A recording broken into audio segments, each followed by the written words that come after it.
Good afternoon. Jeff Dawson here from Dallas, Texas. There's been a lot of stuff on the internet of late where everyone is assuming what's in the Declaration of. You see the memes, you see the posts from people. It says this, it says that. No, it doesn't say this. No, it doesn't say that. Kind of Declaration of Independence. And why did we declare independence? Why did these men feel it so necessary to declare our independence? Well, put Facebook to the side, put Twitter to the side, put the bloggers you follow to the side. Let's read it. So yeah, this is going to take a little time. And I can understand people's time is valuable. So when you upload this, well, sit down and start reading a book and listen to it. Or do some chores, but turn up the volume to where you can hear it. It is a choice. You can choose to listen to it, or you can choose not to listen to it. So let's go through this. The unanimous Declaration of the 13th United States of America. When in the course of human events it becomes necessary for one people to dissolve the political bands which have connected them with another, and to assume among the powers of the earth the separate and equal station to which the laws of nature and of nature's God entitle them, a decent respect to the opinions of mankind requires that they should declare the causes which impel them to the separation. How many memes have you seen where they say God is not in the Constitution? That's a whole different story. But it is in the Declaration of Independence. Now, which God that is, that's up to the listener. That's up to the individual. It's your choice. But the word is there. And of nature's God entitled them. Okay? We hold these truths to be self-evident that all men are created equal, that they are endowed by their Creator with certain unalienable rights, that among these are life, liberty, and the pursuit of happiness. And that's exactly what Shelley, Luther, and thousands more like her were doing. They were pursuing life, liberty, and the pursuit of happiness. That's what our founding fathers were pursuing. What a novel idea. That to secure these rights, governments are instituted among men, deriving their just powers from the consent of the governed. That whenever any form of government becomes destructive of these ends, it is the right of the people to alter or to abolish it and to institute new government, laying its foundation on such principles and organizing its power in such form as to them shall seem most likely to affect their safety and happiness. There's that damn word happiness again. Novel.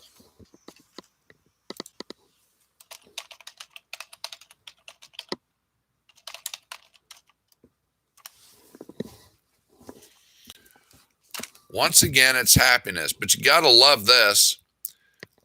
Any form of government becomes destructive of these ends. It is the right of the people to alter or to abolish it and to institute new government, laying its foundation on principles and organizing its power in such form.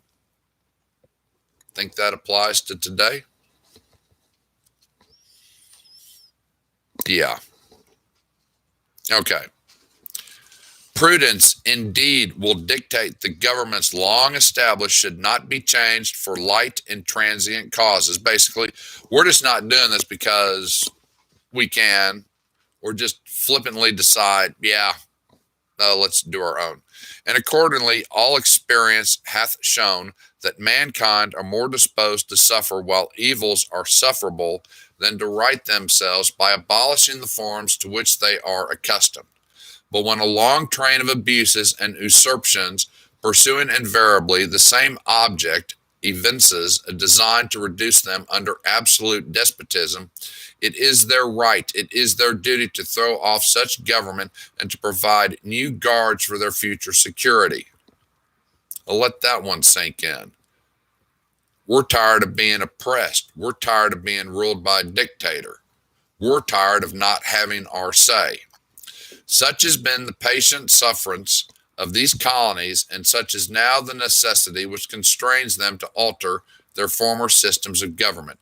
The history of the present King of Great Britain is a history of repeated injuries and usurpations, all having in direct object the establishment of an absolute tyranny over these states. To prove this, let facts be submitted to a candid world. Now, here it comes. So they've given their, today we'd call it a monologue, a dissertation, if you wish. Now they're getting to why this is important, why we believe that we, the people, need to have a change. And in each of these points, the word he, which is reference to the king, King George, I don't need to repeat that, so I won't. Has refused his assent to laws, the most wholesome and necessary for the public good. Point 1. Point 2. Has forbidden his governors to pass laws of immediate and pressing importance unless suspended in their operation till his assent should be obtained, and when so suspended, he has utterly neglected to attend to them. You're ignoring us, George. Has refused to pass other laws for the accommodation of large districts of people unless these people would relinquish the right of representation in the legislature, a right inestimable to them and formidable to tyrants only. This is where we came up with taxation without representation. We're a colony. We didn't have anybody in Parliament. Has called together legislative bodies at places unusual, uncomfortable, and distant from the depository of their public records for the sole purpose of fatiguing them into compliance with his measures. So we're going to make you travel all over this new country at our choosing of our time, of our place, and you better hurry like hell, because if you miss the party, there won't be another invitation. Sound a little bit like DC? So that was number 4. 1, 2, 3, 4. 5. Has dissolved representative houses repeatedly for opposing with many firmness his invasions on the rights of the people. You're not allowed to govern yourself. 6.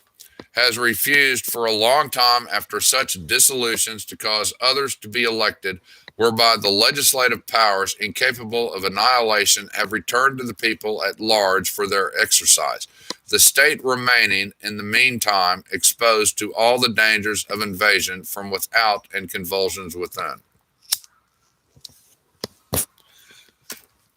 7. Maybe I ought to use a pen so I can actually see this. Has endeavored to prevent the population of these states for that purpose, obstructing the laws for naturalization of foreigners. Ooh. Got to hit this one.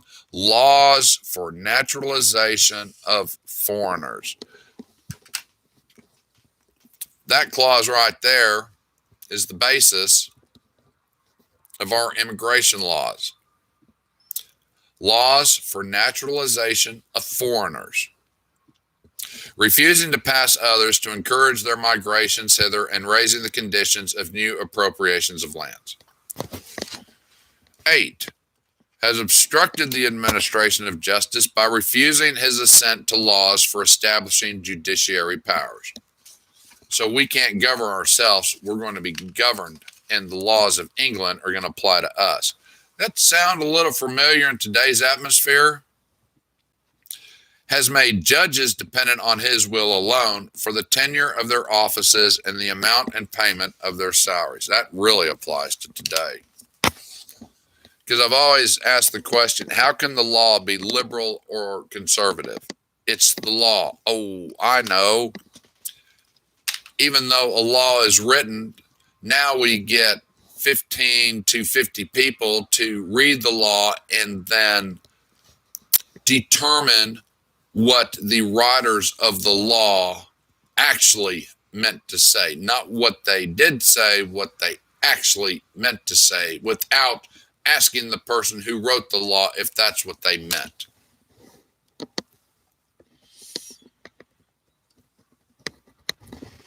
You know, when it comes to laws, it's supposed to go through a consensus. Is it a good law? Will it serve the greater good of the people?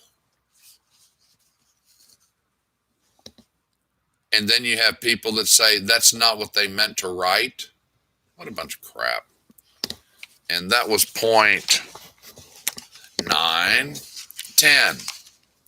Has erected a multitude of new offices and sent hither swarms of officers to harass our people and eat out their substance. So basically, we're quartering where we want to, we're taking what we want to, and you can't say a thing about it.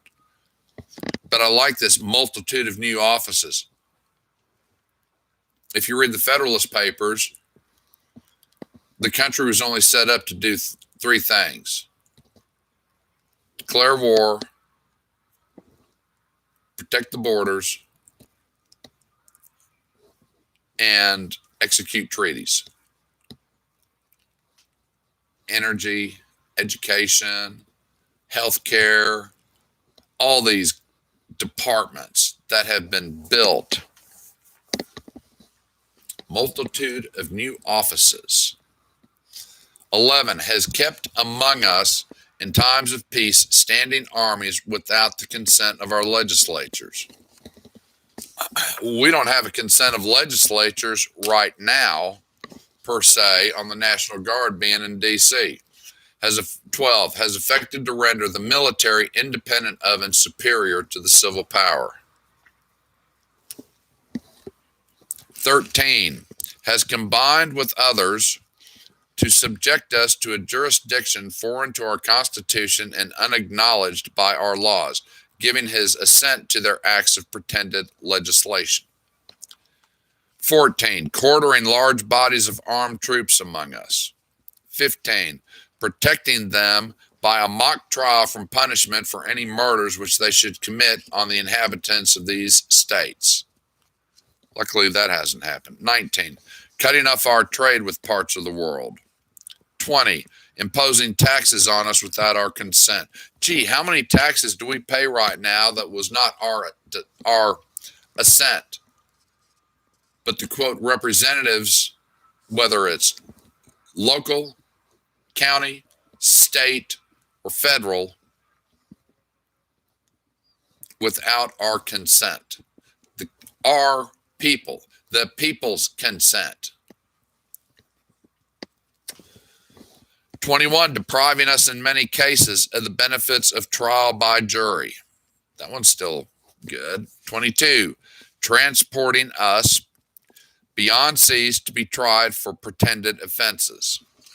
Now remember, back in the 18th century, it was all travel by sail and wind. And back then, the Crown could say, make up any charge they wanted to, have their troops arrest that citizen, and ship him to England for trial without facts.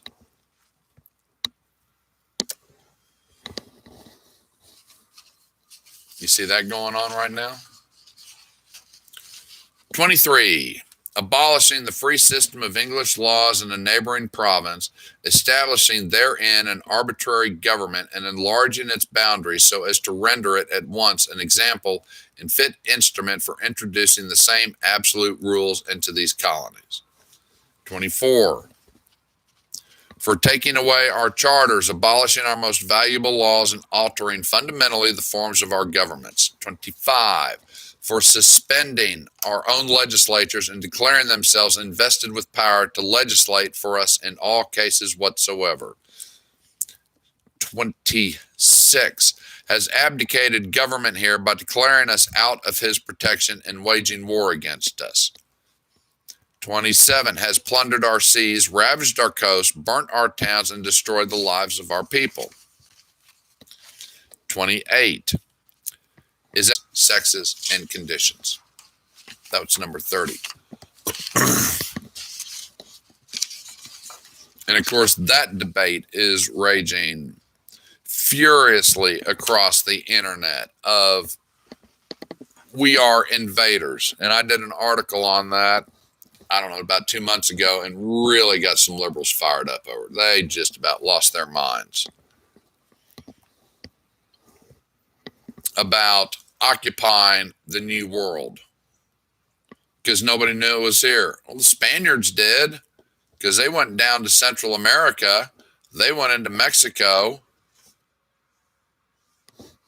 They were working their way up in what would be Texas. Mexico knew it was here. Spain knew it was here. It was just a matter of time before some country ran into this piece of ground, whether it was the East Coast or the West Coast. Obviously, the Indians knew it was here. But history is full of conquering armies. That's how empires grew. If it was so bad what the settlers did to America, then why does everyone think Rome was so great? Rome didn't gain their power by being benevolent. None of these countries that came to be powerful were benevolent. They were conquerors. Yet we read our history books and there's not a problem. You go to Italy, and especially women, they want to drink the wine. They want to take in the Colosseum, the Tower of Pisa, the aqueducts. They want to marvel in the architecture of Greece. They just think all of this is beautiful. Well, it was all done at a price. The pyramids. How many people do you know have done pictures of the pyramids? Well, in today's culture, they should be all dynamited. Of course, they don't use dynamite anymore. They should all be torn down. They were built on the backs of the Jews. They're the ones that did it for over 430 years of captivity. You hear an outrage over that, or the Sphinx, or these great cities, you know, the movie The Mummy. It's the history of mankind. You don't have to like it, but it's there. And I don't see Egypt paying reparations to the Jews. I don't see Rome paying reparations to everyone they annihilated. All the Christians that were fed to the lions, you see any reparations coming out of that? No. That's a different story. Okay. In every stage of these oppressions, we have petitioned for redress in the most humble terms. They have tried and tried and tried to get the king to work with them. And his answer? No. Our repeated petitions have been answered only by repeated injury. A prince whose character is thus marked by every act which may define a tyrant is unfit to be ruler of a free people. You can send me your letters and I'll put them in file 13. You're my subjects. You'll do as you're told. Kind of reminds you of U.S. politics in the last, 30 years or so. Nor have we been wanting in attentions to our British brethren. We have warned them from time to time of attempts by then legislature to extend an unwarrantable jurisdiction over us. We have reminded them of the circumstances of our immigration and settlement here. We have appealed to their native justice and magnanimity. And we have conjured them by the ties of our common kindred to disavow these usurpations, which would inevitably interrupt our connections and correspondence. They too have been deaf to the voice of justice and have consanguinity. We must therefore acquiesce in the necessity which denounces our separation and hold them as we hold the rest of mankind, enemies in war, in peace, friends. They really don't want to do this. They understand the common denominator of their English brethren. I mean, I think Patton said it, we're a common people separated by a common language. Okay. We, therefore, the representatives of the United States of America in General Congress, assembled, appealing to the Supreme Judge of the world for the rectitude of our intentions, do, in the name and by authority of the good people of these colonies, solemnly publish and declare that these united colonies are, and of right, ought to be free and independent states, that they are absolved from all allegiance to the British Crown, and that all political connection between them and the state of Great Britain is and ought to be totally dissolved, and that as free and independent states they have full power to levy war, conclude peace, contract alliances, establish commerce, and do all other acts and things which independent states may of right do. And for the support of this declaration, with a firm reliance on the protection of divine providence, we mutually pledge to each other our lives, our fortunes, and our sacred honor.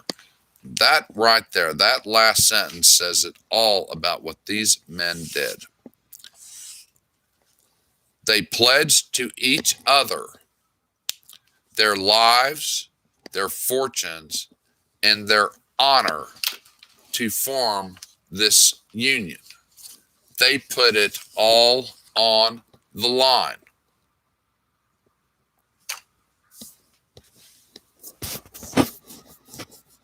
Everything. Because if they're caught, guess what?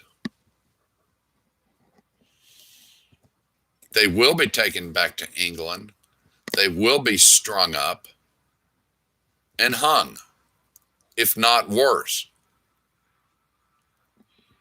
They might be tortured first, beaten, because remember, they had some really nasty tortures coming out of the Spanish Inquisition.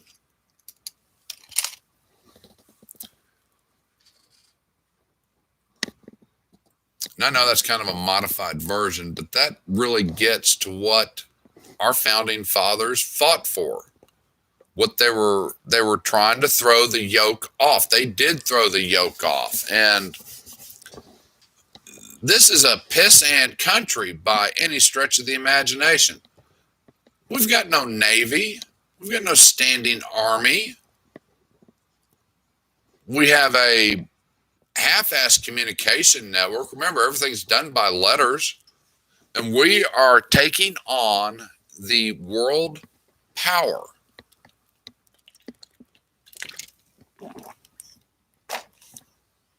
The most highly trained and sophisticated military force in the world of the 18th century. And these people are going to stand up. We've got more warships than they've got people in the nation. It was pretty much like our Civil War. It didn't look good at the beginning. We couldn't win a battle. Washington, Gates, no one. Arnold. We couldn't win a battle to save our lives until Trenton. Finally won one. Look at the Civil War. Up until Vicksburg, Shiloh, you could say that was a draw, but up until Vicksburg, the North had no victories. Defeat, defeat, defeat, defeat, defeat. But Jefferson Davis did not want to capture D.C. They could have. That wasn't their point. They wanted the North to stay North and the South to stay South. In the Revolution, we basically fought the same battle because the Southern states were agricultural. They had cotton and rice and tobacco trade with England. And these people want to do what? They want to upset this. Why? Are they nuts? To a logical thinking person, possibly. This isn't a good idea. Why do you want to upset the apple cart? All right, so we can't have our own constitution. We can't have our own legislatures. And yeah, the British have troops stationed here, and we don't like that, but they're eating our food, and they're not paying for it. But, it's a small price to pay for the trade that you're about to destroy.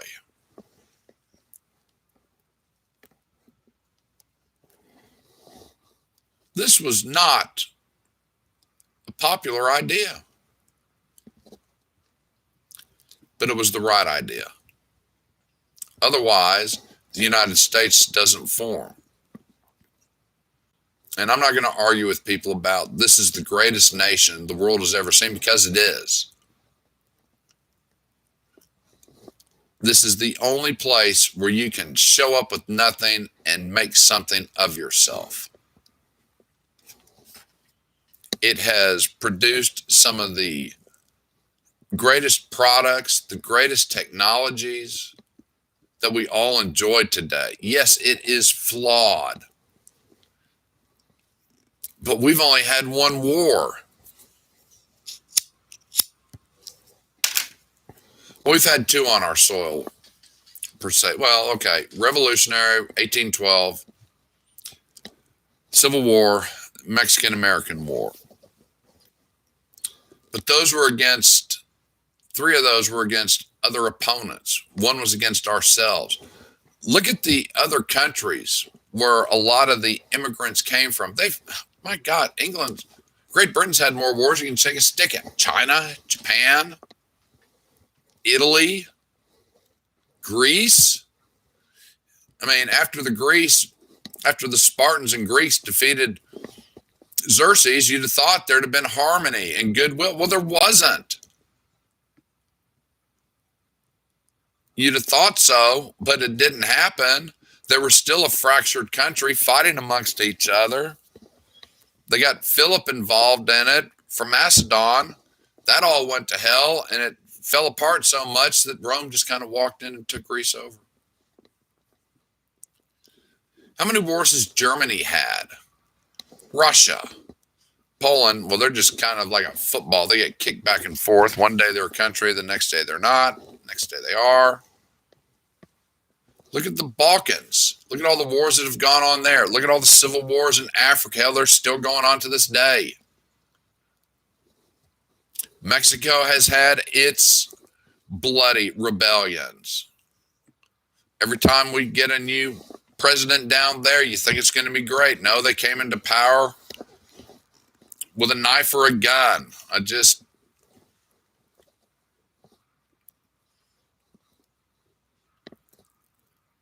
We have actually kept our act together.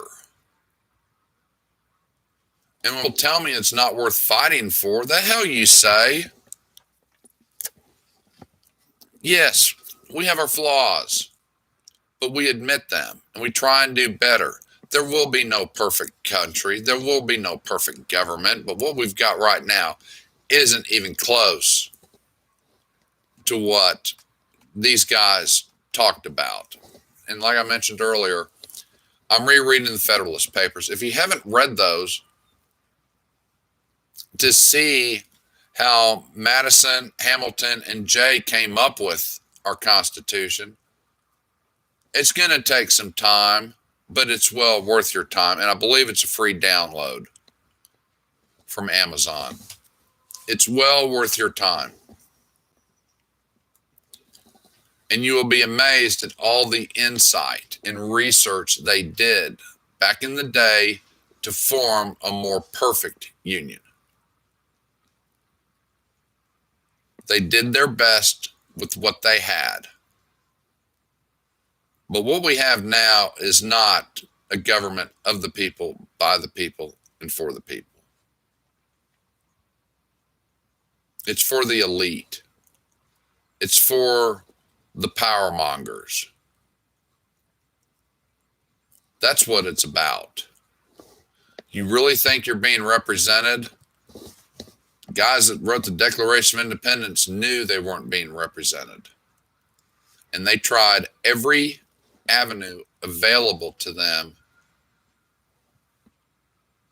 to talk reason and sense into King George. He didn't listen. Well, I do hope our elected representative in Washington start listening, and I hope that people will turn off their whatever news channel you listen to.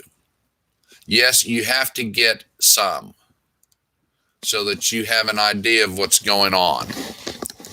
But you don't have to watch it hour after hour after hour after hour. And I see this all the time, because when I get in a debate with someone, when they start writing, I can see it in their answer. It's like, well, hell, that's what CNN said. That's what MSNBC said. That's what Fox said.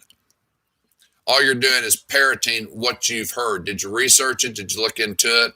No, because that takes time and that takes effort, and you just don't have the time or the effort to do it, because since it supports your position, you don't need to research it. Well, you need to start researching, and you need to start opening your mind. That does not mean that we as individuals will agree with everything one says, but at least we can debate it and discuss it and be civil about it. I have conservative friends that I definitely don't agree with all the time, because they think it's a waste of time. Okay, that's fine. It's a waste of time. But when things go wrong, are you going to sit there and jump up and down and complain and bitch and moan? Yeah, probably. Well, that's because you weren't informed. You chose not to be informed. It is a choice. That's the thing about America. It's a choice. Do you want to better yourself, or do you not? Do you want to be informed, or do you not? And I'm sorry, but we are not getting information, solid, analytical information from any of these news stations. They're all shows now. That's not news. A show is not news. But, and they're making millions of dollars feeding you their own rhetoric. That's why I don't watch it. I catch snippets before I turn it off before I have to throw up, because I get real close. And that's any of them. That's all of them.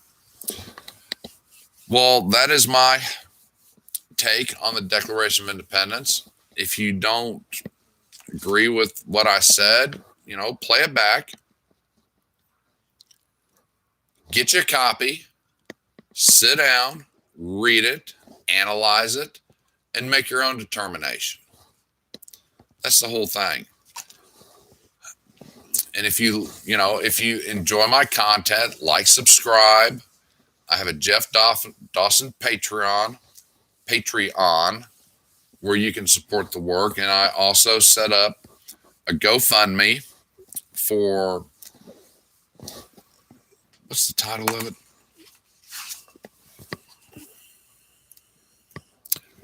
Motivational Speaker and Author for Hire. And the three topics that I discuss, if you hire me as a speaker, is baseball, management techniques that work, and breast cancer. I coached baseball. I umpired it for 30 years. I saw what worked. I saw what didn't work from various teams, what techniques worked. On management, I've been in construction most of my life, and I've read a bunch of management books in the last year or so, but none of them get down to the heart of, this is what will work and get your employees involved. This is how you'll have better relationships. This is how you will retain employees. This is how you will have a good working climate. Just got to get the politics out of the workplace. And lastly, breast cancer. Well, sadly, I'm very familiar with that, as I lost my fiance to it in July 20th of 2009. We were high school sweethearts, had a terrible breakup, and reunited 30 years later. I knew she had breast cancer. I didn't care. I wanted to see if there was still a spark there. And there was. We were allowed, by the grace of God, 7 wonderful months before her disease came back and took her life. She had children. So I can relate to those who have gone through this, because I've also lost my construction partner and my father to cancer. And I've written a book. I have 3 books on that. Why Did Everything Happen? Love's True Second Chance, and Living with Breast Cancer. You just can't ignore it. You have to deal with it. And on the management side, the book I've wrote on that is, because I'm a pretty straightforward guy, it's titled Do Your Damn Job. What a novel idea. How many times have you heard someone tell you that? Well, I put it in book form. And on the baseball side, it is the Baseball Coaching Manual from Little League to High School, volumes 1 and 2. And it is the philosophy that I used as a coach, as a player, as an umpire, and show you how to get the best out of your players and get them to play together as a team. And that's all I've got this afternoon from Dallas, Texas. You can find all my books on Jeff Dawson, Amazon.com. You all have a good afternoon, and we will talk to you later.